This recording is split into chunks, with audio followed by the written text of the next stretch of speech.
ND or not to ND? That's the question. Today we're going to go over whether you should be using an ND filter on your DJI FPV drone.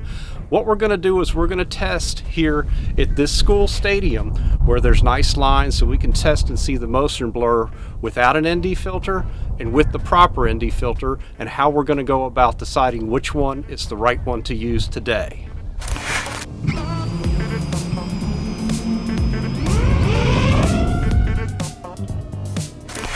What we're going to do first is do a run down the field with the camera set on full auto so we can see what the footage looks like, and then compare it to the ND footage after we decide which filter we want to use today. As you can see, there's not a cloud in the sky. This is a great day to test out the ND filter and see how it performs on the DJI FPV drone. Let's get in the air.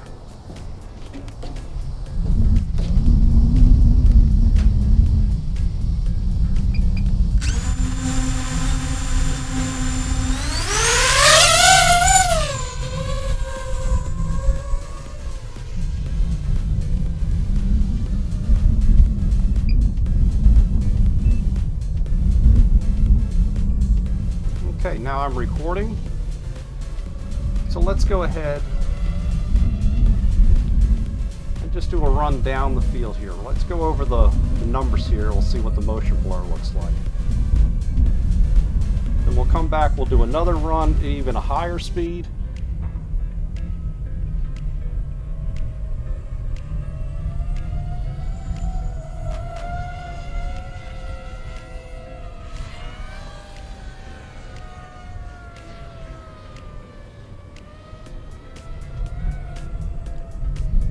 Okay, this should give us a good baseline. I'm going to go ahead and do my favorite thing of all, and that's hit the pause button. Now we're going to go ahead and land the drone in normal mode. I'll switch it back to normal mode, and we'll bring it on home.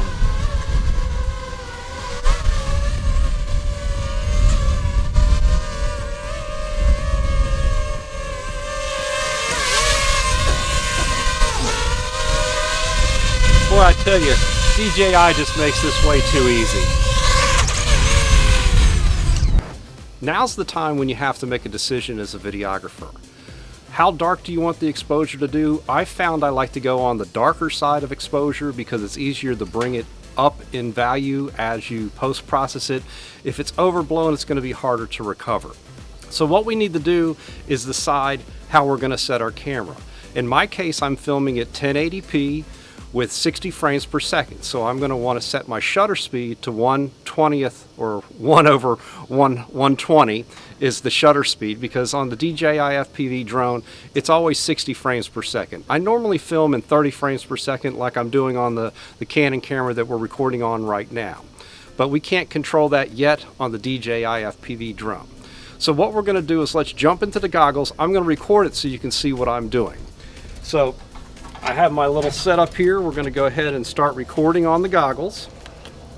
We'll jump in, and now we're going to go to camera parameters. And as you see down there at the bottom, I have it set to manual, and it's very overblown. The exposure is extremely overblown. On a day like today, like with the camera that I'm using right now, I've got it equivalent to an ND16 filter. I've selected out of the Freewell package here an ND8 filter. So let's go ahead and let's put the ND8 filter on and take a look back in our goggles here. And to me, that looks pretty good. Let's jump it up to an ND16 and see how that comes out.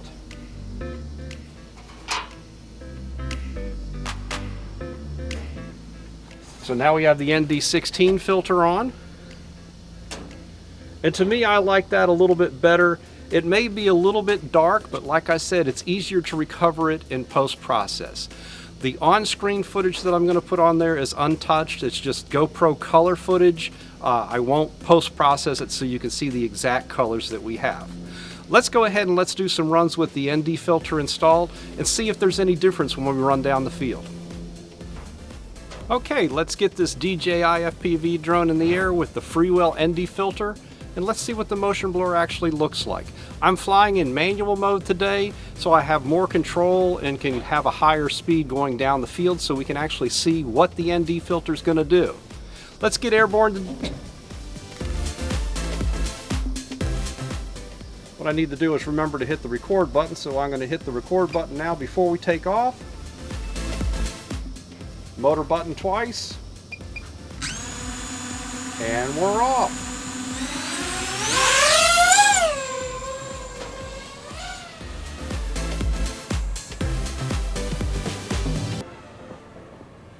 I tell you, I flew this field not long ago with a regular analog drone, and the lines really caused some difficulty for me as far as the video signal, the white balance, I guess, made it very difficult to fly.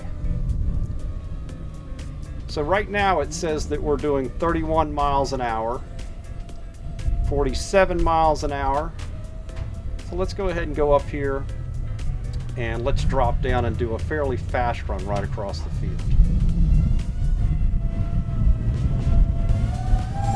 I'm going against the wind right now, so it makes it difficult, but that's 55 miles an hour.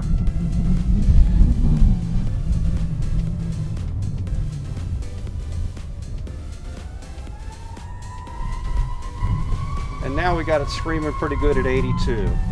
So hopefully that's going to give us an idea of what the ND filter will do for your DJI FPV drone.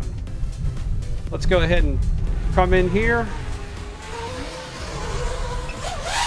And we throw on the parking brake. And we can conclude this video. And let's take a look at the film. We'll get in the studio and post-process it, put some things side by side and see what it actually looks like. Okay, now we've got the footage loaded up on the computer, and let's take a closer look. This is the first run with no ND filter. Now this is the second run with the ND filter. This video is not retouched or color graded right out of the camera. Side by side we can see we're definitely getting the motion blur that we're looking for the cinematic look. Now if we go ahead and we freeze frame this video here and we take a look at the video on the right, we can definitely see that there is some motion blur. Now what I'd like to do is that last run where we hit the 80 miles an hour, let's take a look at this right down at the end of the field. And clearly we're getting that cinematic motion blur that we're looking for in our videography. Now, what can you do if you don't have the right ND filter? Let's say the 16 is too dark, the 8 is too light. We can adjust our shutter speed, but we don't want to do that because that'll ruin the effect of the ND filter. The way I would do it would be to adjust the ISO. By increasing the ISO, it'll allow more light into the sensor, lightening up the image. In my case, I was able to use ISO with 100, which is going to give us the lowest noise. Now let's take a look at the ND filter footage with a little bit of color grading, and then I'll throw a few different Luts in it towards the end here so we can see what effect it actually has on the footage. Now remember, this was recorded in normal mode. If we recorded with desyn, it's going to accept the LUT much better. Thanks again for watching. Don't forget to like and subscribe, and we'll see you on the next video.